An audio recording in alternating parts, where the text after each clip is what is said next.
एक छोटा सा कमरा, मैं और मेरे हाथ में मेरे माँ की साड़ी। लेकिन और लड़कियों की तरह ये साड़ी तैयार होने के लिए नहीं थी या खूबसूरत दिखने के लिए नहीं थी। ये मेरी आखिरी उम्मीद थी उस पंखे से लटकने के लिए जो मुझे दिख रहा था। मैंने अपनी पढ़ाई यूपी के एक बहुत छोटे से गांव से करी है, अलीगढ़ से। बहुत कम लोग शायद इस जगह को जानते होंगे या ये बात को जानते होंगे कि मैं वहां से पढ़ी हूँ। ऐसा लोग बोलते हैं कि हर किसी में कुछ ना कुछ टैलेंट होता है। मेरे में कुछ नहीं था। मुझे ना सिंगिंग आती थी अच्छे से, ना डांसिंग आती थी, ना कुछ और आता था। मैं एक बहुत ही एवरेज सा बेकार सा बच्चा थी। अब बात आई जब मैं उस छोटे से गांव से निकल के पहुंची दिल्ली मास कम्युनिकेशन की। वहाँ पे आसपास सारे जर्नलिज्म के स्टूडेंट्स थे, तो हम उसमें फिर से एवरेज, हमेशा से एवरेज। जब ग्रुप्स बनते थे ना प्रोजेक्ट्स के, तो उसमें ऐसे 5-5 लोगों के ग्रुप बनते थे। और मुझे याद है एक टाइम था जब मुझे किसी ने भी अपने ग्रुप में नहीं लिया था, और मैं उन बच्चों में से थी जो अकेले रह गए थे, जिनको किसी ग्रुप ने लिया ही नहीं था। क्योंकि मैंने अपने कान से सुना था ऐसे कि कोई बोल रहा था कि यार ये डम्बो है, मत लो, इसे काम नहीं आता ना। आप ऐसे टाइम पे जब भी आसपास देखेंगे ना, तो आपको हमेशा अपने आसपास 3-4 और ऐसे बच्चे मिलेंगे जिन्हें लोग फिसड्डी कहेंगे या कुछ कहेंगे। तो वो 3-4 बच्चे मेरे साथ थे। अब एक ऐसा ग्रुप बना जिन्हें किसी ने नहीं लिया। मैं झूठ नहीं बोलूंगी, हमने उस प्रोजेक्ट में कुछ तोप नहीं उखाड़ा, हमने कुछ ऐसा नहीं करा। बहुत एवरेज सा प्रोजेक्ट गया। लेकिन ये पता था कि जब अकेले कहीं जाके खड़ी होंगी या अकेले कोई प्रोजेक्ट बनाऊंगी तो उसमें मैं कर दूंगी। अब आई प्लेसमेंट्स की बारी। अब कॉलेज के प्लेसमेंट्स में बड़ी बड़ी कंपनीज आएंगी। मैंने वो सारे प्लेसमेंट्स क्लियर कर लिए, और मैं इकलौता ऐसा बच्चा थी जिसके लिए नोटिस निकली थी अलग से। Following students can not sit in other interviews, क्योंकि वो हर इंटरव्यू क्वालिफाई कर रहे थे, वो और बच्चों का चांस खा जा रहे थे।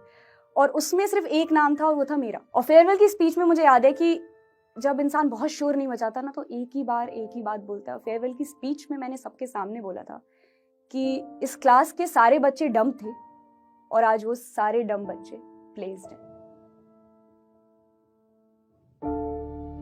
मैं रेडियो में आ तो गई थी, I was hired as a radio jockey, मगर मुझे शो मिला नहीं। समझ नहीं आया कि क्यों नहीं मिला। थोड़ा सा ट्रेनिंग पीरियड का टाइम निकला, फिर थोड़ा सा आगे का टाइम निकला, पर शो इवेंचुअली नहीं मिला। मैंने रेडियो इंडस्ट्री के सबसे बड़े नाम के साथ काम करा, पर इस बात की खुशी होने के साथ साथ ये बात पता थी कि आप इतने बड़े नाम के साथ काम कर रहे हैं कि आपका अपना नाम कुछ नहीं है। आप हमेशा उसके साथ काम करने वाली एक लड़की रह जाएंगे। आपकी अपनी आइडेंटिटी जीरो है वहां पे।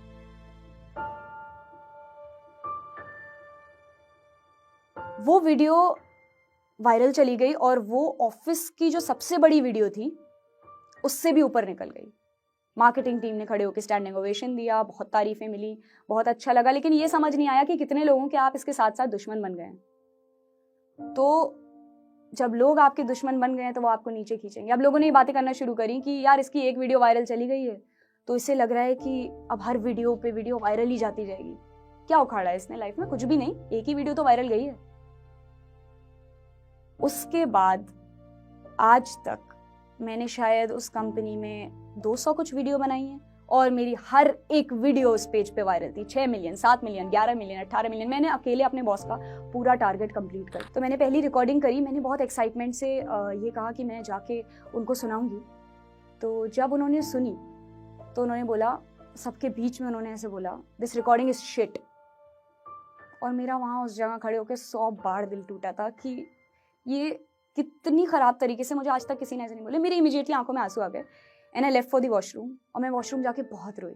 उन्होंने मुझे सबकी मीटिंग में सबके सामने बोला कि इसको हम कभी कुछ नहीं दे सकते, इसके प्रोनाउंसिएशंस खराब हैं, इसको इंग्लिश नहीं आती। और मेरे बॉस ने चिल्ला के बोला कि मैं बताऊं क्या सबके सामने कि तुम्हें क्यों शो नहीं मिल रहा है, क्यों पूछती हो बार बार कि शो चाहिए, नहीं मिल सकता शो। तो मैंने उस बात को एब्जॉर्ब करने की कोशिश करी। मैंने उस दर्द को खत्म करने की कोशिश करी। खत्म तो नहीं होता, कम होता है। तो मैंने दर्द को कम करने की कोशिश करी। पर एक टाइम आता है कि लाइफ में आपका एक सैचुरेशन पॉइंट आता है, एंड ये सब इतना सैचुरेट होते होते होते ऑफिस में इतना सबसे सुनते सुनते सुनते एक मोमेंट आया। नेक्स्ट मोमेंट आई रिमेम्बर कि एक कमरा था, रात के कुछ 2-2:30 बज रहे होंगे, और छोटा सा कमरा, मैं और मेरे हाथ में वो मेरी माँ की साड़ी। वो खूबसूरत लगने के लिए या सजने के लिए नहीं थी और लड़कियों के लिए। मुझे बस पंखा दिख रहा था और मेरी आखिरी ऐसी उम्मीद दिख रही थी कि मैं वो चीज़ ख़त्म कर दूं। ये सारे दर्द को एंड भी तो कर सकते हैं, ये समझ आ रहा था। बस मैं वो हिम्मत, वो जिगरा नहीं जुटा पा रही थी कि मैं मैं जो डिसीजन लेने जा रही हूँ क्या वो सही होगा, या वो भी हर एक डिसीजन की तरह शायद गलत हो। ऐसा लगता था सब गलत डिसीजन लेती जा रही हूँ लाइफ में। सो मुझे एक बात समझ आई उस वक्त कि मेरे पास 2 ऑप्शंस थे, या तो मैं वो कर लेती या फिर मैं सोल्यूशन ढूंढ लेती। और मेरे पास दोनों ही चीज़ों की हिम्मत नहीं थी, ना वो करने की ना सोल्यूशन ढूंढने की। उस टाइम पे मेरे दिल में एक ख्याल आया कि लाइफ में कभी भी कोई भी परेशानी आए तो हमेशा एक चीज सोचो कि क्या उसका सोल्यूशन निकालना आपके हाथ में है। अगर आपके हाथ में है तो परेशानी कैसी, और अगर नहीं है तो परेशानी कैसी। और उस दिन के बाद मैं आज तक नहीं रुकी। मुझे ये समझ आया कि अगर मैं इस तकलीफ से गुजरी हूं तो आई विल मेक श्योर कि कोई भी दूसरा बंदा उस तकलीफ से ना गुजरे।